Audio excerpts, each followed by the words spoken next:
It's like, why do I fantasize the moment that I meet them? And actually, fantasizing is reflective of low-level nervous system dysregulation, okay? In some ways, it's really uncomfortable to be in our body with all of the sensations that come with potentially meeting someone, with this might be it, this might not be it, this might happen, will they choose me, why aren't they texting me back? These are stressful experiences, and stressful experiences make us feel uncomfortable in our body until we learn to regulate and sit through them. So what happens if we don't want to sit in our body with these emotions? We go into our head and we start obsessing. And we always say on this podcast, if you are obsessing and you are overthinking, it's because you are under feeling.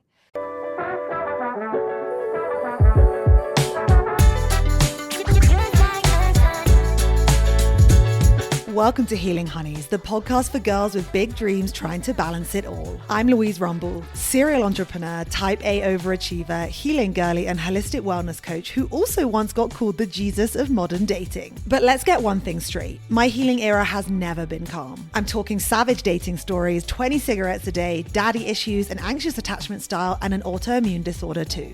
Today, I've spent thousands of dollars on healing and therapy, and now I'm here to guide you, love you, and laugh with you as I share my favorite tips, tricks, and rituals that have saved me along the way. With new episodes every Wednesday, expect girl talk, psychology, and the nervous system, as well as love, sex, and dating, wellness, fitness, and a little bit of business and spirituality too. So get in, honey. We are balancing healing, hustling, and life, and the best is yet to come.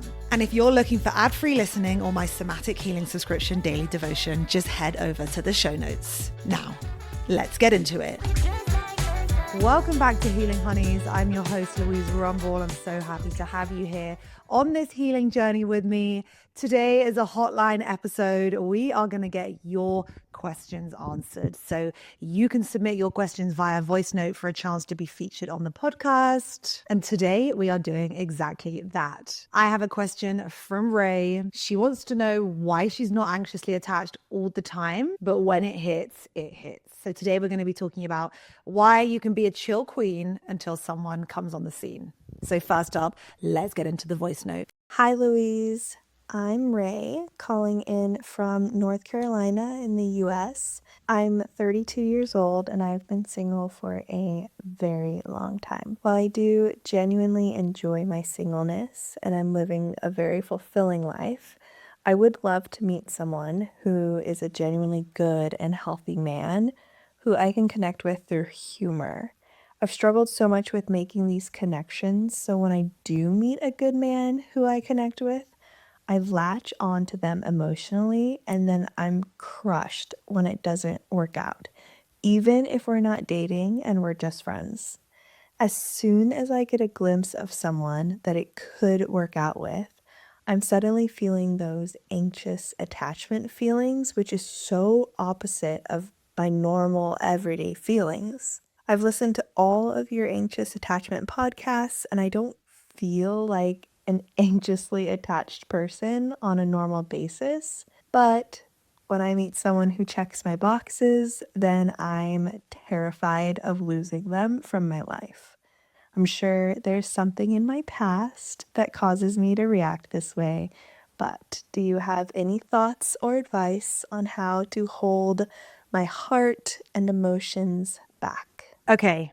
Love it. Good question. Definitely got me thinking. Now, the things that I pulled out of that question were that you enjoy being single, that you are looking to connect with someone through humor, you latch on as soon as there is the smallest potential spark, and this can also show up in friendships, and you're interested in understanding how you can hold your heart back. So there's a lot to go through here, but I think the first thing to jump into is you're not alone in feeling like I'm not anxiously attached the whole time. So am I actually anxiously attached? So if you've listened to the anxious attachment episodes, you will understand that the individual who is anxiously attached does have a biological system that is more primed for anxiety. So more of a genetic sensitivity in the nervous system, more prone to pumping out stress hormones, more prone to just feeling stressed and wanting to pull people closer towards them. But the interesting thing about attachment styles is they are not fixed,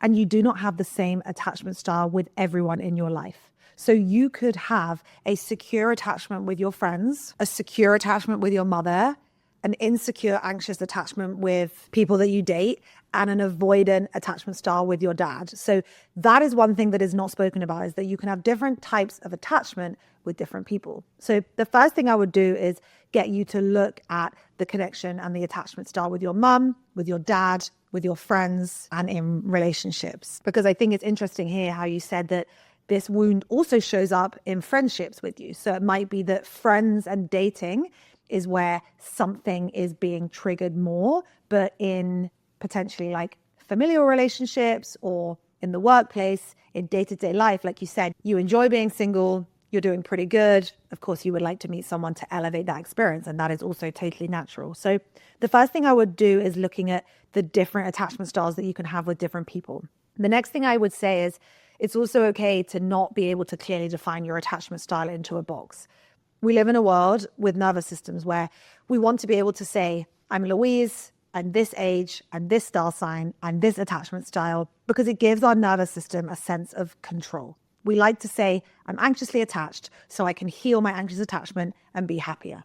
We like to know what is happening in the present because we feel like by doing that, we can move to a place in the future that is going to be filled with more happiness by healing the now. But the truth is about the now and our nervous systems and attachment styles is they are constantly moving. They are constantly flowing. They are moving through stimulation and baseline. They are moving through fight, flight, freeze, fawn. We move towards things, we move away from it. There are blended states. Our hormones are changing. Everything is always changing within us, and that's much like our attachment styles too. So I think it's okay to not be able to define yourself as a specific attachment style. That's coming out in your question, is that like you would like to be able to do that. And while I get that, I think I would tell you to just pivot this on its head and say, okay, I don't quite know what my attachment style is. Maybe I have a blended mix, but what I'm going to look at is when the attachment style gets triggered.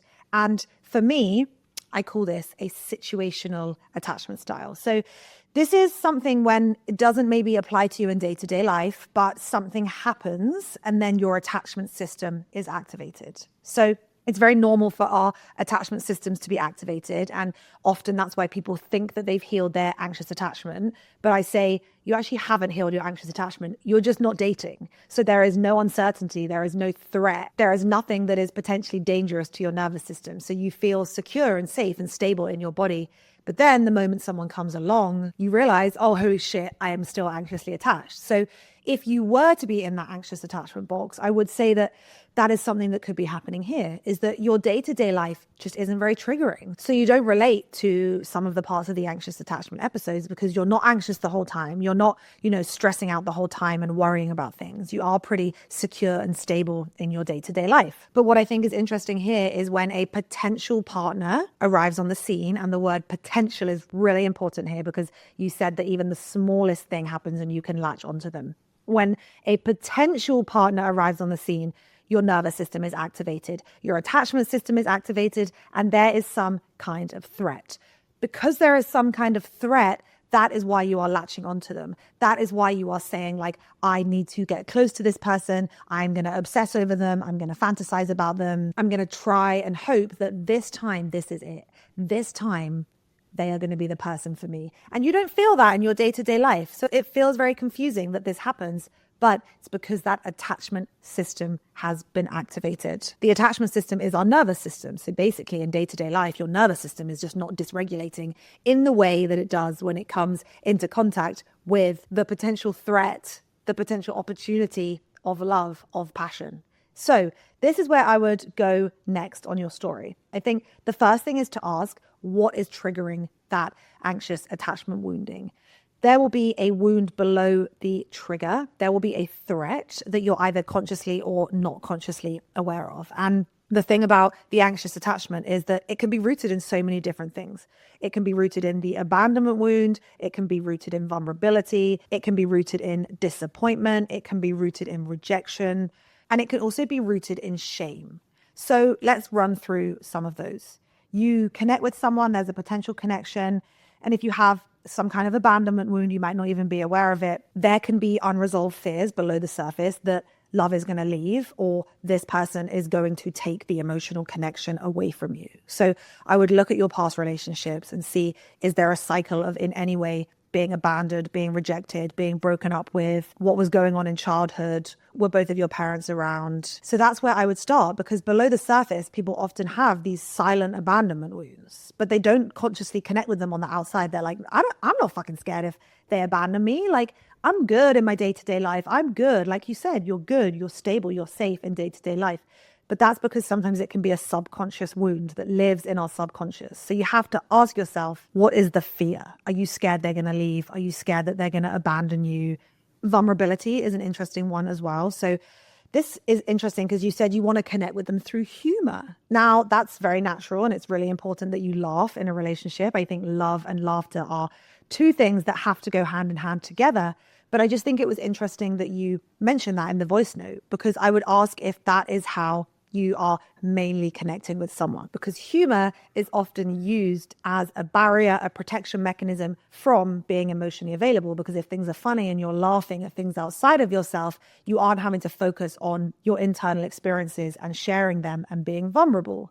So I would ask maybe if there is a fear of vulnerability here, a fear of people really truly seeing you for who you are. And that might be why you feel safe in your day-to-day life, because in day-to-day life, no one's triggering you, because no one's trying to get inside of you, get inside of your head. You don't have to share things. You don't have to, share what you've gone through. And so that is something that I would look into. I think the humor thing, if you were here live with me, I would love to ask some more questions about that, because it could go really deep. Like, where does the driver for this fun and laughter come from in your life? Like, did you have that as a kid? Did you not have that as a kid? Was it taken away from you? Who did you learn from that humor and love are interconnected? Because someone somewhere in your family unit, in your nervous system, has taught you this. And maybe single life is fun for you. It's easy to laugh and joke with people, but actually when it comes into a relationship, maybe those things get harder, more difficult, because things need to be more vulnerable. So I would ask you to look into that and see if there's anything there that might provide you some insight. And then I also think that the shame wound is really interesting here. So obviously, none of us like to be disappointed, and rejection hurts when things don't work out. But something that I've learned through my therapy journey is if you hold a shame wound or this deep wound that you are not enough, and that's often not even conscious, it's like in our bodies, we don't even really feel it. Sometimes we do, but often we don't. We are then actually terrified of dating, because if someone rejects us, it affirms the belief that we're actually not worthy. We're actually not lovable. We're actually not pickable. They're going to go and pick someone else. We weren't enough. We weren't pretty enough. We weren't smart enough. We weren't XYZ enough. And what I think is so interesting there is that can often stop us connecting from people, because subconsciously we hold ourselves back because we feel like this person isn't going to love me. They aren't going to choose me. And the thing about the shame wound, it's like, when they actually get to the inside of you, you feel like they're not really going to want you. Like, you can make them fall in love with you from the outside, but like when they get to the inside, there's something there that just feels like a lot more uncomfortable. So I would look at like, what is the fear that is coming up when you start dating these individuals? The moment that you meet someone, what is happening? Now, we know in the moment that you meet them, you've explained that the emotional intensity starts, and you are not alone in that. I've had other voice notes on this exact same question. It's like, why do I fantasize the moment that I meet them? And actually, fantasizing is reflective of low-level nervous system dysregulation, okay? In some ways, it's really uncomfortable to be in our body with all of the sensations that come with potentially meeting someone, with this might be it, this might not be it, this might happen, will they choose me, why aren't they texting me back? These are stressful experiences, and stressful experiences make us feel uncomfortable in our body until we learn to regulate and sit through them. So what happens if we don't want to sit in our body with these emotions? We go into our head and we start obsessing. And we always say on this podcast, if you are obsessing and you are overthinking, it's because you are under feeling. So that emotional intensity that like kicks in and goes to like 100 miles an hour, that is actually a protective mechanism. That is your body trying to protect your body, okay? That's the first part of it. The second part of it is that often this is also when your inner child kicks in.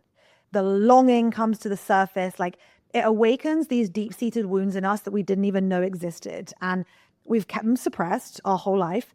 But then when there's the potential for love, like when it is there, our inner child is like, I can finally break out and be like, this might be the person to love me. This might be the person that is going to love me. That I didn't get that love in my childhood. I didn't get that love in my teenage years. I never felt accepted or the center of attention or whatever it is for your personal situation. The moment there's an opportunity or a potential, it's like your inner child is like, hey, like get the fuck out of the way, like elbowing people out of the way, because they're like, this is my time. Like I deserve this. I need this. Like I am ready for this.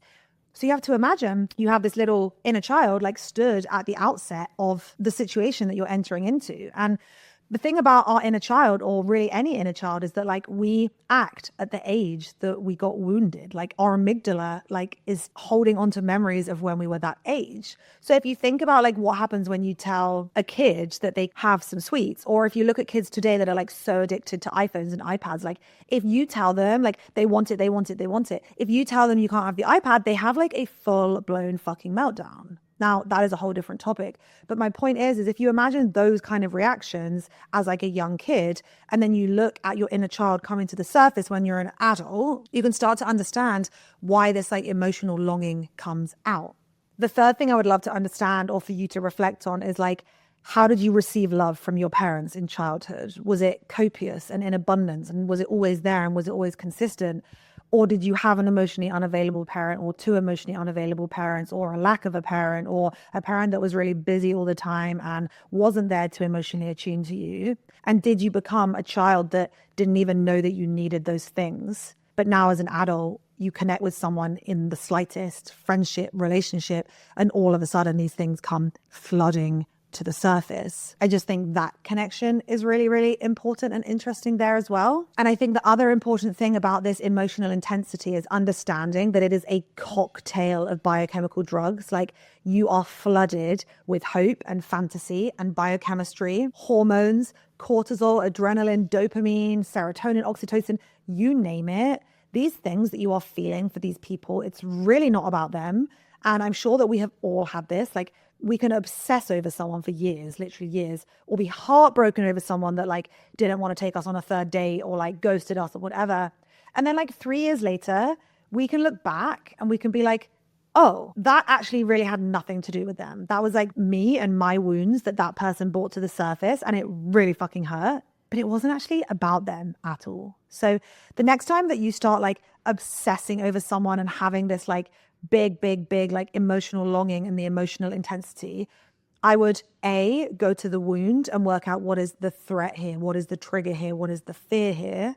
And then B, I would go into the biology and understand like you are only reacting this way as a coping mechanism to something that you are trying to cover up within you. And also, it feels fucking good to obsess over someone. Like, I have been there like so many times. It feels fucking good to obsess over someone. It's fun. It makes us feel good in our body. Daydreaming, maladaptive daydreaming, like it works for a reason. Like it is a coping mechanism for a reason because it works. Like in the short term, it works. And then in the long term, it makes everything worse. So I do think that in those moments, it's really about like working out how am I going to learn to basically stop this obsession in the moment. And that comes through learning how to manage your body's stress cycle, how to manage overthinking, how to stop catastrophizing everything. And it really comes back to things like somatic shaking. It comes back to somatic Pilates, getting inside of your body, moving, groaning, rolling around, breathing, tapping, and also just feeling. Like, what is it that you are trying not to feel by obsessing over them? Because even if it's just like, oh, I'm obsessing over them because I am so excited to meet the love of my life, that's cool. But like, people can be excited to meet the love of their life without like obsessing over them with this deep emotional longing. And that's where I think it's interesting. Like, I'm not saying that you can't be excited to meet someone. I think it's great. I think we all should be excited to meet someone. But I also think it's interesting to understand how it impacts you biologically, how it impacts you psychologically, and like what you can do to manage it in the moment. I also think that what I would do here is advise you to look into your limiting beliefs, because you in some ways like imply that it's the easier path by being single, okay? Because it works for you, you're not triggered. And yes, you would love to meet someone, but I would ask like, what threats are not present when you're single? Like what is not being triggered within you? And you also say like, oh, I never meet anyone that I have a connection with. And sometimes when people tell me this, I always like to challenge them on like what your parameters are for a partner, because I think it's a limiting belief to think that it's really hard to connect with people. I do agree that it's not the easiest thing in the world. We don't meet like a potential boyfriend every single month or someone that's aligned with us. But I do think that if we are intentionally dating, we are getting out there, we are connecting with people, we are DMing people, you know, I don't actually think it is that difficult to connect with people. So I would ask if there's a limiting belief in your mind, which is kind of like, you know, like there's no good men out there, or like it's not going to work for me. And I would just ask you, like, are you protecting yourself in some way with those subconscious self-beliefs, or are they rooted in actual experience? But we also have to remember that anything that's like rooted in actual experience is actually driven by our nervous system, because we attract, choose, and engage people, places, and things that are familiar to us. So I always say to people, like, actually, you can change your whole reality by changing your belief system and changing how your nervous system functions. But I would definitely look into this concept of it being easier being single. And I really relate to you there. Like, I have been in many relationships in my life, but I've also been single for great periods of time in between them. And I'm very good at being single. I love it. I don't need anyone. Sure, I love to be in a relationship, but I don't need to be in a relationship. And that's because I'm very hyper independent and I have some of my own wounding around men and around father issues. But what I found is that the more healing that I've done on that, I've been able to soften into partnership and soften into this open heart where I can say to people, like, I'm open to connection. This is the type of person I want to connect with, and I'm going to be okay if it doesn't work out. I think that's the thing about life, is it's about evolution. And as we evolve and as we unfold, we start to understand ourselves more. And people around us are just truthfully a mirror for what is going on within us, showing us the areas and the wounds that we still need to look into, and showing us where we need to go next in order to evolve into a version of us that is even more healthy and less wounded and can experience all of these amazing things in life that come with deep, true, open-hearted emotional vulnerability. So this was a pretty bite-sized Healing Honeys hotline, but I feel like I've covered most of the things that I need to say here. I would definitely say that, like, my homework for you is going into all of the things that I've looked at here. I also think pacing is so, so important, like slowing down how you form those emotional attachments, like just learning to regulate your nervous system. Because it would be very easy for me to say, like, oh, just text them slower, you know? When you get a dopamine and adrenaline hit every single time they text you and you are in that fantasy, it's impossible to not text them back straight away. You know, you want to feel that good, but it's learning how to harness your own energy, your own nervous system, and having that connection to your inner world and talking to yourself and saying, we are going to take this slower here. You can enjoy this later, but we're going to leave it for 3 hours and then we're going to text back. And then it's about just prioritizing yourself first. It's not about distracting yourself, but it really is like, what can I do in my life to put me back front and center? You know, when we start texting someone, we stay up all night, we ignore our sleep schedule, we don't go to the gym because like they're on their lunch break and we want to text with them. So it's really about saying, like, what am I sacrificing in this moment in order to get a connection from this person? Because truthfully, they're a stranger at this point. So the potential for a connection is there, but we need to take it slowly. We need to get to know the stranger, and we need to do that in a balanced way where our stress and our dysregulation isn't driving that limerence, isn't driving that obsession, isn't thinking, what can I post on my social media story, like, so they can look at it and reply, and isn't thinking like, oh, they're at work, like maybe I should drive by and like just say, oh, I'm in the neighborhood, you know? It's about how can you continue with your life, which you do very well when you are single, and allowing there to be timeframes in that you start to get to know someone else whilst keeping you front, center, on a pedestal as the queen of your life. I think it's really helpful with limerence to create this alter ego. Just come up with a name, like the name for your alter ego that gets obsessed.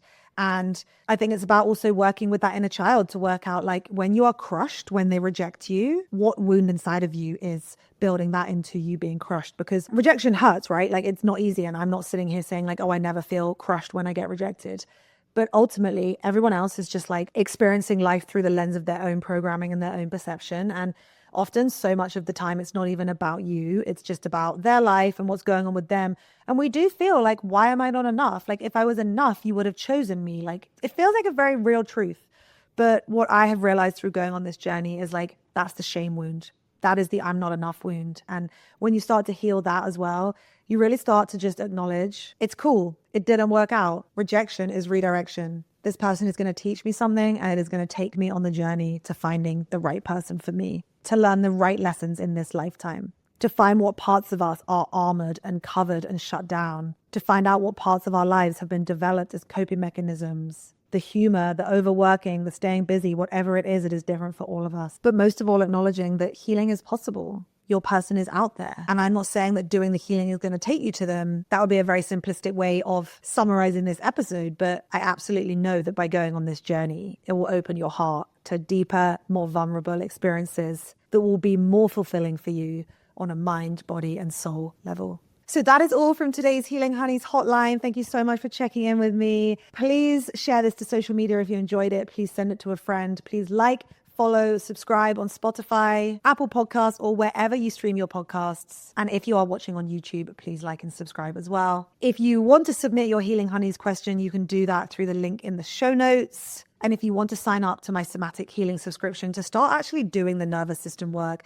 that helps heal and revolutionize all of these relationship challenges that we are always talking about on here, you can get a free trial through the show notes, as well as access to my free Chill Girl workshop that helps you to understand how to stay calm through your body. I love you guys so much. Thank you for joining me, and I will see you so soon.